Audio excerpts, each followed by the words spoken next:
Greetings and welcome to the Oxford Industries second quarter fiscal 2024 earnings conference call. At this time, all participants are in a listen-only mode.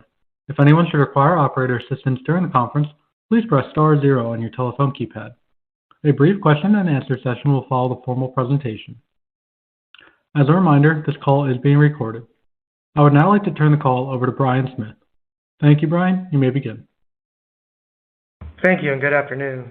Before we begin, I would like to remind participants that certain statements made on today's call and in the Q&A session may constitute forward-looking statements within the meaning of the federal securities laws. Forward-looking statements are not guarantees, and actual results may differ materially from those expressed or implied in the forward-looking statements. Important factors that could cause our actual results of operations or our financial condition to differ are discussed in our press release issued earlier today and in documents filed by us with the SEC, including the risk factors contained in our Form 10-K. We undertake no duty to update any forward-looking statements. During this call, we will be discussing certain non-GAAP financial measures. You will find a reconciliation of non-GAAP to GAAP financial measures in our press release issued earlier today, which is posted under our Investor Relations tab of our website at oxfordinc.com. And now I'd like to introduce today's call participants. With me today are Tom Chubb, Chairman and CEO, and Scott Grassmyer, CFO and COO. Thank you for your attention, and now I'd like to turn the call over to Tom Chubb. Good afternoon, and thank you for joining us. I'm going to start with an update on the execution of our plan for the second quarter of fiscal 2024 and our current expectations for the balance of the year. During the second quarter, we continued to make excellent progress on long-term strategic goals, but fell short of delivering on our near-term financial targets.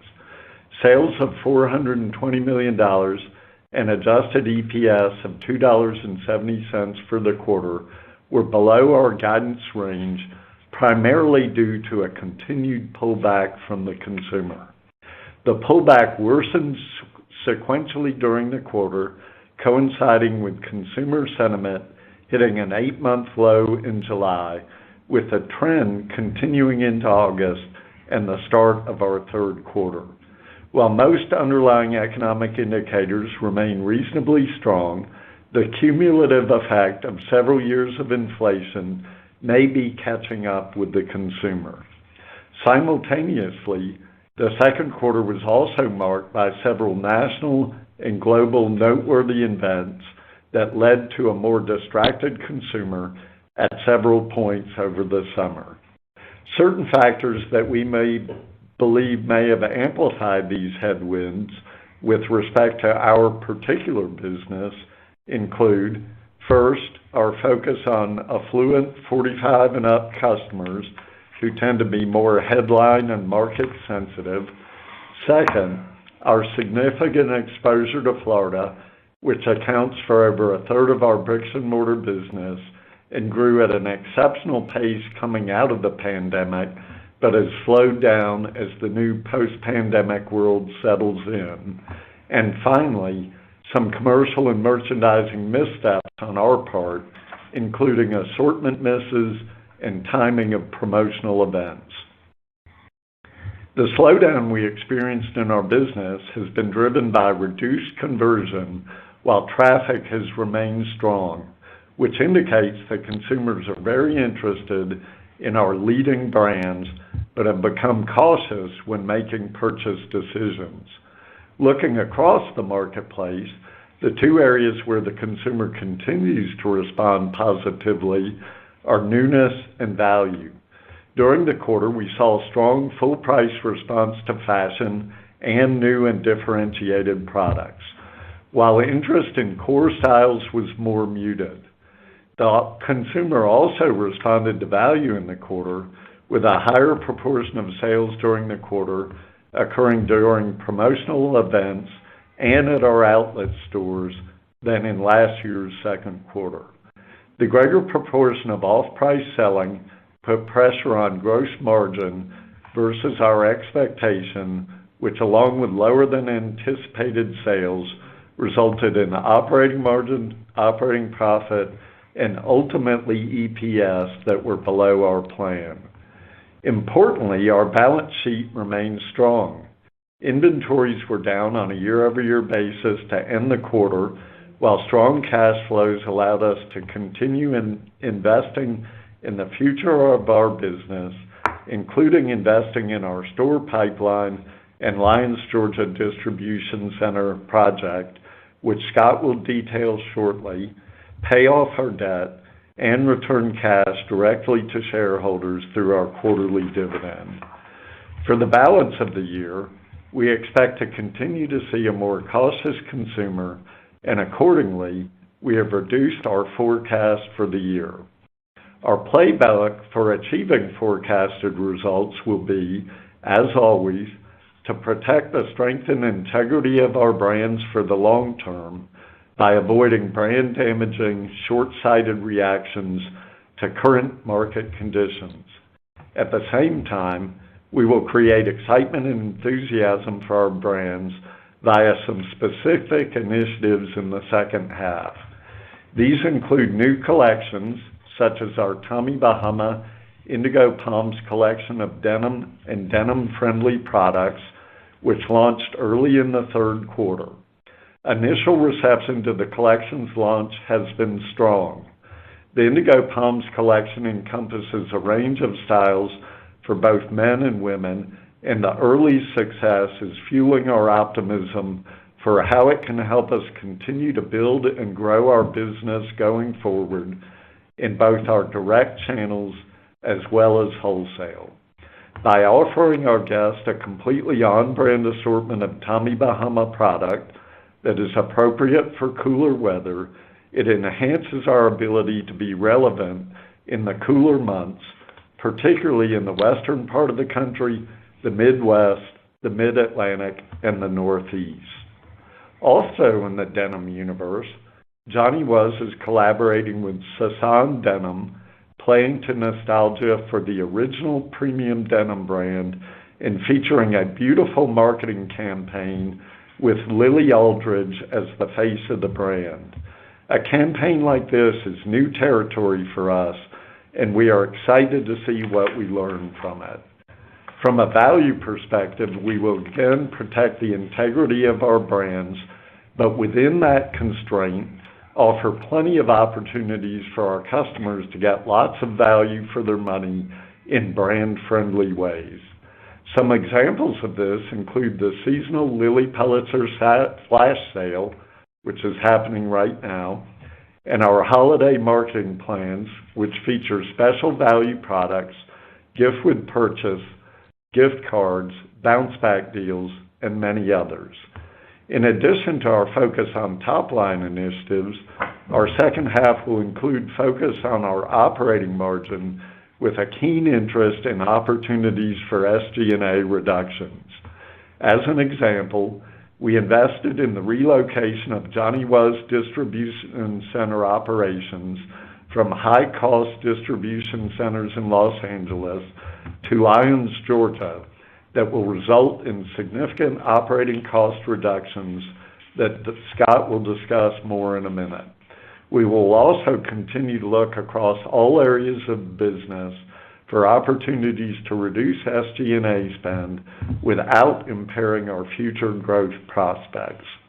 While we are disappointed in our recent performance and revised outlook for this year, our teams have successfully navigated challenging economic cycles before, and I am confident that we have the right people and strategies in place to emerge on the other side of this difficult market with the health of our brands and our consumer connections stronger than ever. Thanks for your attention, and I will now turn the call over to Scott for additional detail. Scott? Thank you, Tom. As Tom mentioned, there were several macroeconomic headwinds across the marketplace that negatively affected our financial results during the quarter, most notably lower consumer sentiment and an increase in the promotional environment. Despite these headwinds, our teams are focused on executing against our strategies of delivering newness and compelling products that resonate with consumers to combat these challenges and encourage full price selling. In the second quarter of fiscal 2024, consolidated net sales of $420 million were comparable to the second quarter of fiscal 2023 and below our initial guidance range of $430 to $450 million. Notably, sales in our outlets increased 4%, as this channel benefited from consumers looking for deals and promotions, while sales in full-price brick-and-mortar locations were up 1%, driven by new stores and increased promotional activity, partially offset by low single-digit negative comps. Our wholesale channel, which was particularly challenging in the first quarter of this year, had a difficult second quarter with sales down 5% compared to the second quarter of 2023, as the specialty store business across our brands continues to struggle, partially offset by increased sales to major department stores. E-commerce and food and beverage sales were relatively flat compared to the second quarter of 2023. Adjusted gross margin contracted 100 basis points to 63.3%, driven primarily by a higher proportion of net sales occurring during promotional events in Tommy Bahama, Lilly Pulitzer, and Johnny Was. Across our three brands, we saw a strong response from consumers to our promotional and end-of-season clearance events. We were able to partially offset this decrease in our emerging brands group through our continued efforts to improve our inventory position and reduce the need for off-price, wholesale, and promotional direct-to-consumer sales. Adjusted SG&A expenses increased 5.7% to $213 million compared to $202 million last year. During the second quarter of fiscal 2024, we incurred higher expenses related to recent and ongoing investments in our business, primarily from the addition of 30 new brick-and-mortar locations opened since the second quarter of last year, and the addition of Jack Rogers brand acquired in the fourth quarter of 2023. We also have incurred costs on some of the approximately 15 net new brick-and-mortar locations, including 4 Marlin Bar locations, that we expect to open in the second half of the fiscal year. Additionally, we incurred approximately $1 million of expenses, which are omitted from adjusted SG&A, associated with the relocation of Johnny Was' distribution center operations from Los Angeles to Georgia. We expect to incur an additional $1 million of charges related to the relocation in the second half of the year, but are projecting this move to save Johnny Was approximately $4 million in operating costs per year, with the potential for additional savings. The results of this yielded $57 million of adjusted operating income, or 13.5% operating margin, compared to $73 million, or 17.3% in the prior year. The decrease in adjusted operating income reflects the SG&A investments amidst a challenging consumer environment for sales and gross margin. Moving beyond operating income, our effective tax rate was flat, while interest expense was $1 million lower compared to the second quarter of 2023, resulting from lower average debt levels. With all this, we achieved $2.77 of adjusted EPS. I'll now move on to our balance sheet, beginning with inventory. During the second quarter of fiscal 2024, we were able to decrease inventory by 6%, or $13 million year over year on a FIFO basis. The decrease in inventories resulted from our continued inventory discipline across our portfolio. We were also able to repay our remaining outstanding debt and ended the quarter in an $18 million cash position. From a liquidity standpoint, our $122 million of cash flows from operations in the first half of fiscal 2024 allowed us to fund our elevated level of capital expenditures of $54 million and pay $22 million of dividends, all while being able to repay the $29 million of borrowings that was outstanding at the end of fiscal 2023. I'll now spend some time on our outlook for 2024. We finished the second quarter fiscal 2024 with negative comps of 1%, which was lower than our previous forecast of mid-single-digit positive comps for the quarter. Similar to the results we saw in the second quarter, comp sales figures in the third quarter to date are negative. We believe the negative comp trend will continue and result in negative comps in the low to mid-single-digit range for the remainder of the year, on top of similar comps in the prior year. These assumptions, compared to our previous expectations from June, that assumed mid-single-digit positive comps for the remainder of the year, and we revised our sales forecast accordingly.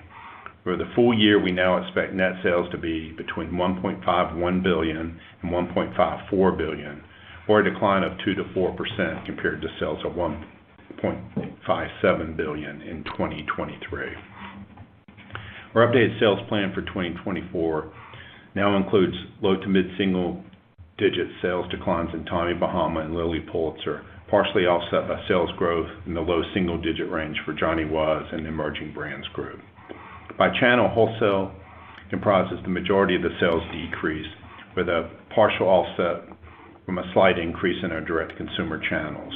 We expect wholesale sales, which were down approximately $20 million in the first half of the year, to be relatively flat in the second half of the year compared to fiscal 2023, as we go against easier comps relative to what we saw in the first half.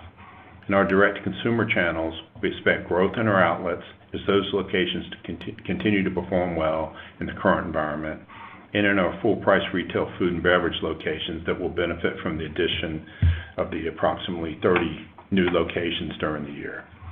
We expect sales in our e-commerce channel will be flat to slightly negative for the year. Looking across the marketplace, there are many macroeconomic risks and uncertainties that could affect our outlook, including consumer headwinds and industry trends that we have already discussed. There are also the upcoming elections in November and the related consequences that could have the potential to disrupt demand. Other challenges, including the shipping disruptions to global trade caused in part by the attacks in the Red Sea, also have the potential to disrupt the supply of goods across the economy and increase freight cost. We now anticipate gross margin for the year will decline by approximately 50 to 100 basis points compared to the prior year, as expected increased activity during promotional events across our brands will more than offset the gross margin benefit from proportionally lower wholesale sales. We also anticipate a slightly negative impact in the second half from an increase in freight rates. Our guidance contains our best estimate of the impact that increased freight will have on our earnings. In addition to slightly lower sales and negative gross margin, we expect SG&A to grow at a rate higher than sales in 2024, primarily due to the investments in our business, including expanding our store count by a net of approximately 30 locations with 5 new Tommy Bahama Marlin bars, continued IT investments, and the addition of Jack Rogers. Additionally, as discussed during our last call, we expect the Jack Rogers brand acquired in the fourth quarter of fiscal 2023 to generate an operating loss of approximately $2.5 million in 2024 as we reset and refocus the business. We also anticipate lower interest expense of $2 million for the year compared to $6 million in 2023, and higher royalty and other income, primarily from a full year of the Tommy Bahama Miramonte Resort. Additionally, we expect a higher adjusted effective tax rate of approximately 24% compared to 23% in 2023, which benefited from certain favorable items that are not expected to reoccur in 2024. Considering all these items, we expect operating margin to decrease from 2023 levels and now expect 2024 adjusted EPS to be between $7 and $7.30 versus adjusted EPS of $10.15 last year, with decreases in all of our businesses and a higher tax rate being partially offset by the lower interest expense and higher adjusted royalties and other income. In the third quarter of 2024, we expect sales of $310 million to $325 million compared to sales of $327 million in the second quarter of 2023. We also expect gross margin to contract by approximately 50 to 100 basis points, with the trend of increased sales during promotional events expected to continue, SG&A deleveraging, $1 million of lower interest expense, and a flat royalty and other income. We expect this to result in third quarter adjusted EPS between 0 and 20 cents, compared to $1.01 in the third quarter of 2023. Given our fixed cost structure and the seasonality of our business, third quarter is typically the smallest of the year from a sales and EPS perspective, and will be further impacted in 2024 by heavy pre-opening costs for new stores and Marlin bars. Expanding on the investments we're making in 2024, I'd like to briefly discuss our updated CapEx outlook for the remainder of the year. Due to refined cash flow timing projections for our Lyons, Georgia distribution center project and adjustments to other capital projects, capital expenditures in fiscal 2024 have been moderated and are now expected to be approximately $150 million, including $54 million incurred during the first half of the year, compared to $74 million in fiscal 2023, with approximately $75 million related to the significant multi-year project to build a new distribution center in Lyons, Georgia, that will enhance the direct-to-consumer throughput capabilities of our brands. The remaining capital expenditures relate to the execution of our pipeline of Marlin Bars, increases in store count across Tommy Bahama, Lilly Pulitzer, Johnny Was, Southern Tide, and the Beaufort Bonnet Company, and increased investment in our various direct-to-consumer technology systems initiatives. We expect this elevated capital expenditure level to moderate in 2025 and further moderate in 2026 and beyond after the completion of the Lyons, Georgia project. We also have a positive outlook on our cash and liquidity position as well. Cash flow from operations are expected to be very strong, giving us ample room to fund the previously mentioned investments, our quarterly dividend, and limit the need to borrow under our revolver, although we do expect a modest debt position for much of the second half due to the elevated capital expenditures. Thank you for your time today. We'll now turn the call over for questions. Paul? Thank you. We'll now be conducting a question and answer session. If you would like to ask a question, please press star 1 on your telephone keypad. A confirmation tone will indicate your line is in the question queue. You may press star 2 if you'd like to remove your question from the queue. For participants using speaker equipment, it may be necessary to pick up your handset before pressing the star keys. In the interest of time, we ask that participants limit themselves to one question and one follow-up. One moment, please, while we poll for questions.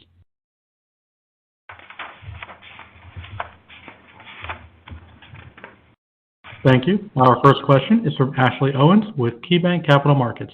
Please proceed with your question.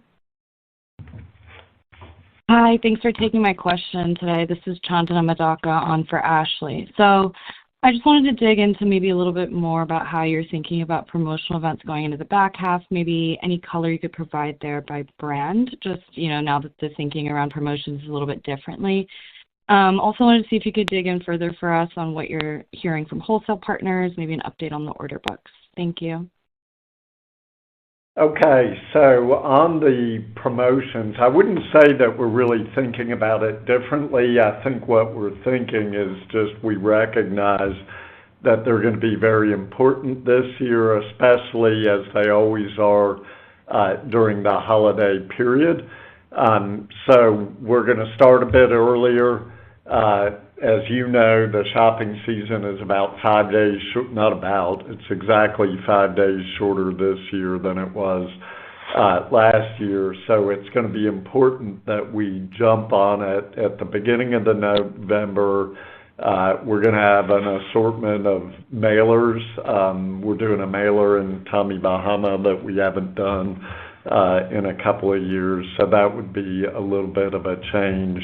We've got a great gift with purchase offering that we're going to do over the Cyber Weekend, starting with Black Friday and going through the weekend, actually starting on Thursday, I believe. We've got our normal gift cards. We've got bounce back sales. We'll have the Lilly Pulitzer flash sale in January. So it's really the same types of things. I think it's just that our focus on those maybe will be a little bit more intent than it has been in the past. In terms of the wholesale performance, as Scott mentioned in his prepared remarks, the year overall has been tougher in wholesale. We do expect the second half to be about flat with last year, whereas the first half was down, I think, about 5% or so. But our performance with our majors, which is where we have the most visibility to how we're doing, has actually been quite good. And I think as we're starting to see spring bookings, we're actually encouraged with what we're seeing there. Awesome. Thanks. Nice to hear. Thank you. Thank you. Our next question is from Dana Telsey with Telsey Advisory Group. Please proceed with your question. Hi, good afternoon, everyone. As you think about the state of the consumer and what you saw in outlets versus the other channels of distribution, with the brands, with Tommy, with Lily, what are you seeing that's different? How did the cadence of the quarter go? And are there categories that perform better or worse than others? And with the promotional environment, how deep are the markdowns, and how are you thinking about promotions for Q3 and Q4? Thank you. Okay, thank you, Dana. So the cadence of the quarter, as we mentioned, was that it got worse sequentially through the quarter. May was actually an okay month. June softened a bit, but not terribly. And then July got a lot worse, especially in the back half of July. And then, as we mentioned, August was weak as well. In terms of what the consumer's looking for, as you know, I think very well, it is a value-driven market right now. We are intent on maintaining our strategy of being a full portfolio of full-price premium brands, and we're not really veering away from that. But we are going to be paying a lot of attention and be very focused on sort of the types of promotional activities that you've seen from us in the past, Dana.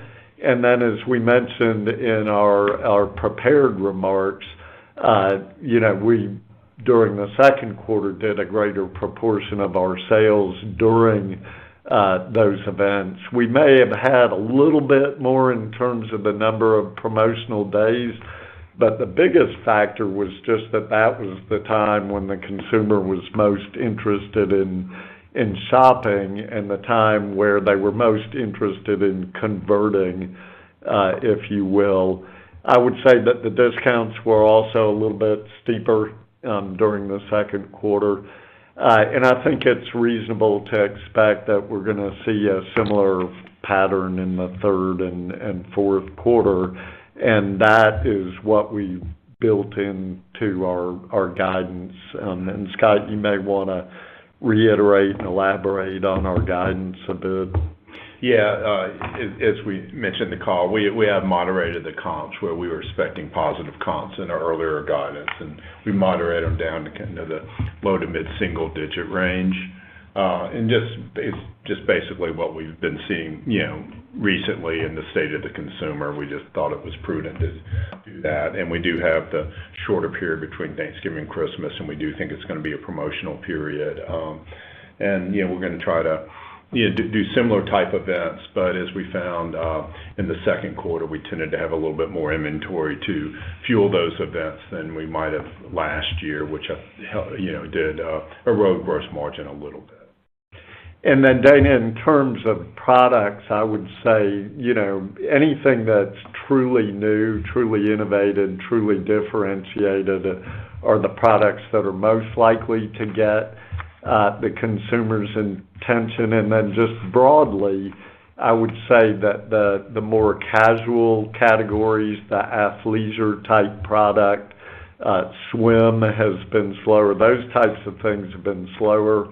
Dresses have really been strong across the portfolio, and more the dressier end of the spectrum, I would say, the more presentable end of the spectrum, I think, is where we've seen the relative strength in general. And then just picking apart freight costs, how are you thinking about the puts and takes on margins?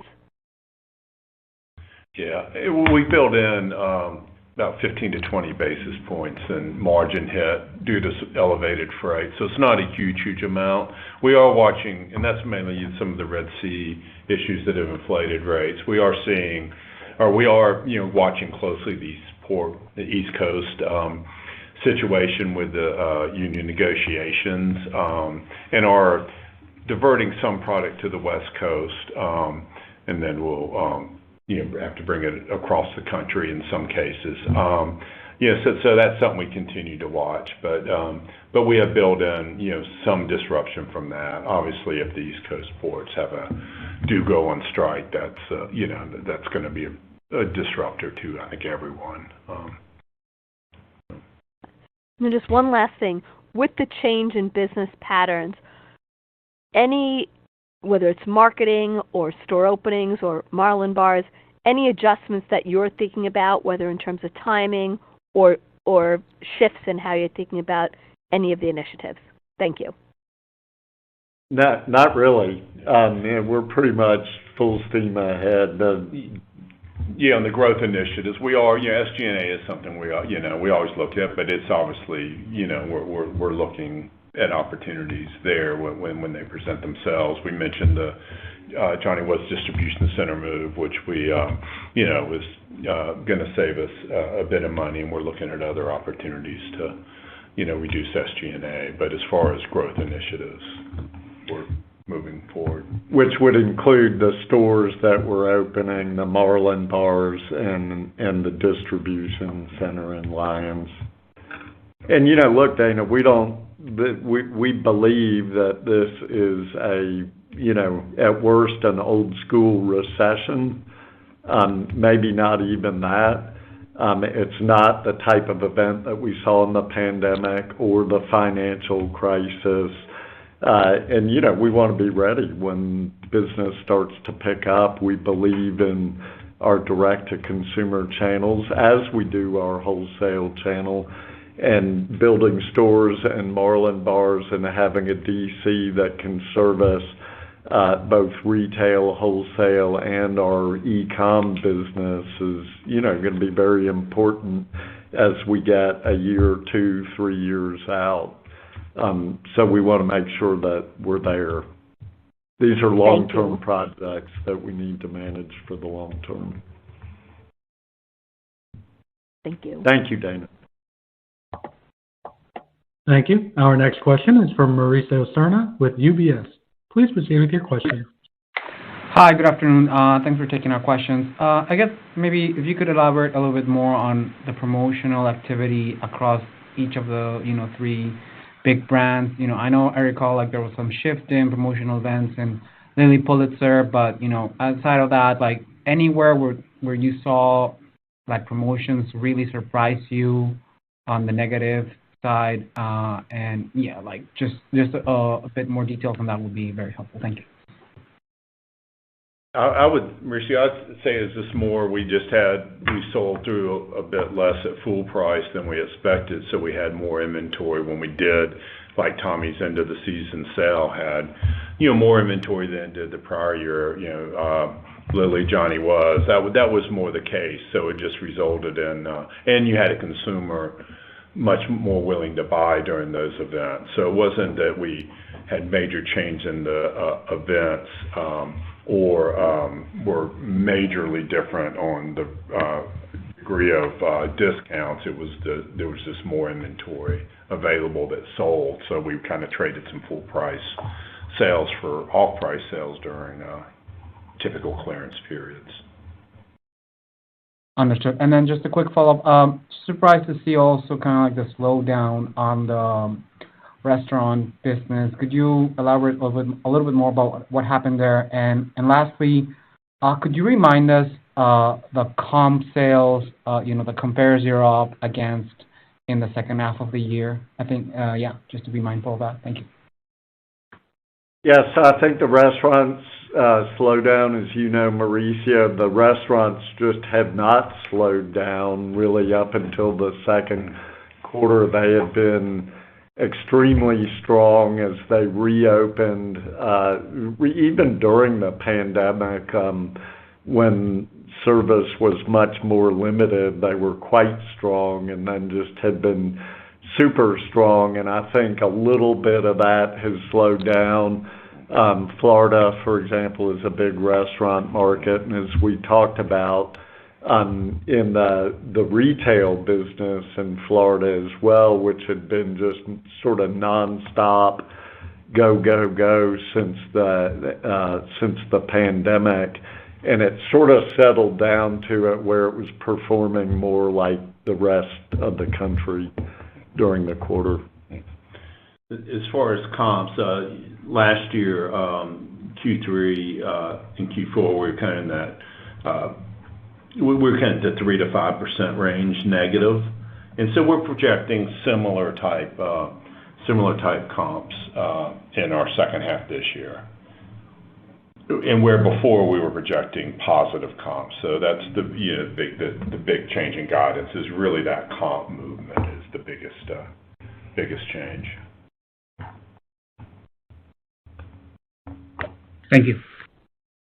And we're going to be working very hard, of course, Mauricio, to try to turn that negative comp assumption into a positive result. But given what we've seen over the last 6 or 8 weeks, we just thought it was prudent to lower the expectation.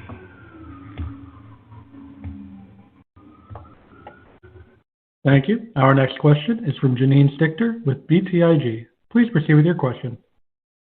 Hi, thanks for taking my question. So, to start out, on the consumer, you went through a whole host of factors that might have contributed to the slowdown. I think you talked about distraction and inflation and some merchandising missteps. Maybe just help us rank order, in your opinion, which are the most meaningful in terms of the change you've seen in the top line trend. And then within that, we'd love some more context around Florida. It grew a lot in the years after COVID. You're talking about some normalization. Just maybe your thoughts on what inning we're in with the normalization there, and maybe some context on how much it grew post-COVID. Thank you. So with respect to Florida, what I want to be very clear about is that it's not underperforming so much the rest of the country, is that it's just no longer outperforming the rest of the country, which was really what happened continuously for the 3 previous years, was that it outperformed everybody else. Now it's sort of more running with the pack. What I believe we're going to see going forward, at least for the next, several quarters, is that it's probably just going to run with the pack a bit more. So if things pick up nationally, I would expect Florida to pick up with that, I believe. And if they don't pick up as quickly, I think Florida will sort of stay more or less where most of the other regions are. And then in terms of trying to rank order the 3 factors that we talked about, the headline distraction, Florida, and the merchandising missteps, kind of hard to do that. I would say that they're all meaningful factors, Janine. I think they all had a material impact on results. There's some data from a big advertising agency that sort of supports our theory on the headline distraction, where they looked at, I think, over 100 brands that mostly cater to a 45 and up type consumer, and saw that during July they were down 14% year over year. And that would tend to support the theory that that was a material factor for us. Our merchandising missteps, some of them we can measure a little bit more than others, but we again think that they were material. And then the Florida thing, I mean, it's a third of our business, and it went from a third of our retail business, and it went from a significant outperform to running with the plaque, which cost us a lot of incremental contribution dollars. Okay, great. And then on the merchandising missteps, it sounds like you have a lot of things already in the works, but just would love to hear your sense of when we should expect to see some improvement there.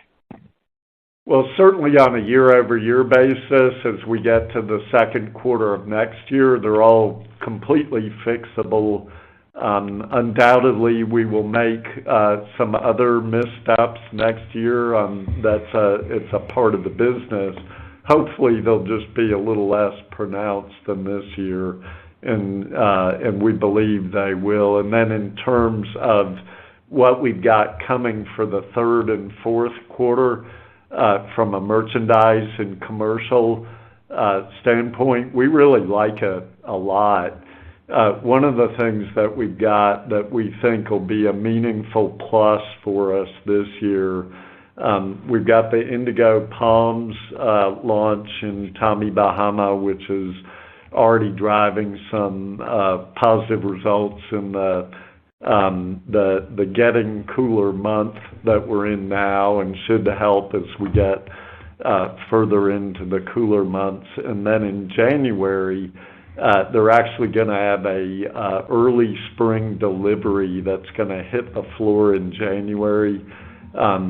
Typically, January's just been about what everything that's left over from sort of the pre-holiday and resort time.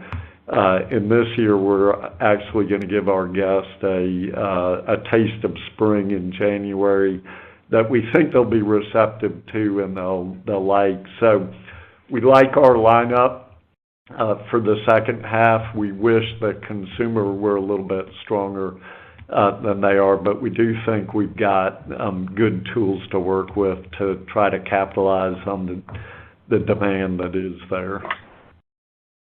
All right, great, perfect. Thanks for all the color. Thank you. Thank you. Our next question is from Paul Lejuez with Citigroup. Please proceed with your question. Hey guys, thanks. Can you talk about Paul. which regions were performing this quarter? It sounds like Florida was in line with the chain, but where did you see better results by region, and where did you see weaker results?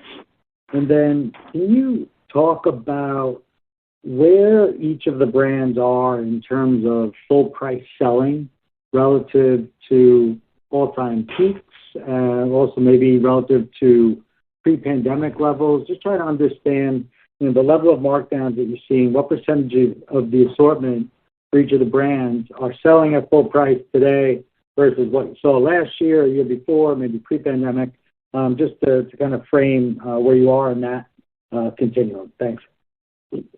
Okay, thank you, Paul. And first, with respect to the regional question, this is on a relative basis. Nowhere was really great. Almost everywhere was soft during the quarter. But the places that were relatively strong were some of the cooler weather places like the Midwest, the Mid-Atlantic, New England, were some of and then some of the spots out west, I think, especially the Northwest, some of the desert areas were relatively strong as compared to Florida, Texas, some of the places that, were a little bit weaker. But again, nowhere was really what I would call strong. Everywhere was soft. And again, on Florida, it's not that it was, way worse than other places. It's just that it looked more like other places where for the last couple of years it had been an outlier on the positive side. And now on the relative level of discounting. Yeah, one more to add to that. The Marlin Bar locations held, the retail side of the Marlin Bars held much better than the averages out there. So that part was encouraging. Yeah, very important. Yeah, as far as the level of discount, we were pretty low levels. Since the pandemic, I would say this year's kind of reverting back to closer to a pre-pandemic level. I don't have the exact percentages, but it's not a big outlier from where we operated pre-pandemic. It's just been more promotional than we've been since the pandemic.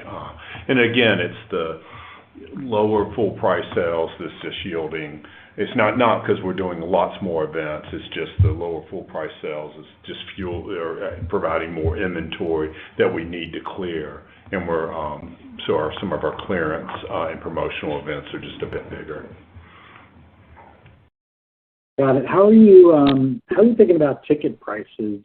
they need to be adjusted lower to avoid having to use more discounts to drive sales, or do you prefer to leave them where they are and show the customer that discount as a call to action? I think that we want to, we don't want to, reprice existing product or, the same style if it goes forward. There's a little bit of an opportunity to adjust the AUR by buying more heavily into some of our lower price point offerings in future seasons, and I think we will do a little bit of that. I don't think it'll be dramatic, but I think we'll probably invest a little bit more in some of the, some of the lower price points that we already have, where we were lighter in inventory this year, and we in upcoming seasons, I think we'll probably invest a little bit more. That was an example of one of the issues, Paul, that we had in the second quarter was our opening price point dresses in Tommy Bahama, which for Tommy Bahama is sort of $90 to $120. We were significantly underinvested in inventory in that price point for dresses during the second quarter, and we felt it. We I think lost some revenue as a result of that, and so when we get to next spring, I think you'll see us more heavily invested. So again, not so much changing the prices on existing product, but we do have some ability to tweak the AUR just by the mix of price points that we're offering. Thank you. Good luck. Thank you, Paul.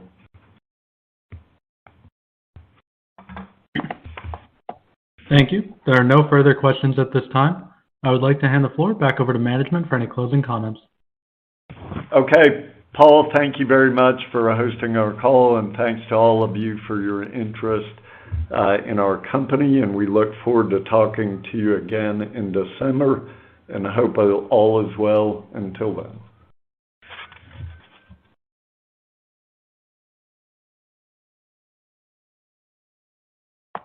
This concludes today's conference. You may disconnect your lines at this time. Thank you for your participation.